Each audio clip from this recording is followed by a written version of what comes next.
W życiu każdego z nas zdarzają się ważne momenty. Wtedy słyszymy od innych albo sami składamy komuś gratulacje. Ale co one znaczą tak naprawdę? Zapraszam. Och, gratulacje, że skończyłeś szkołę.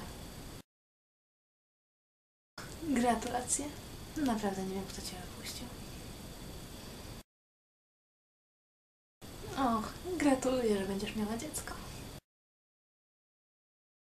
O, gratuluję, że ktoś cię chciał. Chociaż pewnie i tak po pijaku. Gratuluję, że w końcu kupiłeś własne mieszkanie i wyprowadzasz się od rodziców. No, gratuluję, że teraz będziesz musiał sam prasować, sprzątać, gotować, robić pranie i wszystko inne. Wszystko. O, gratuluję, że bierzecie ślub.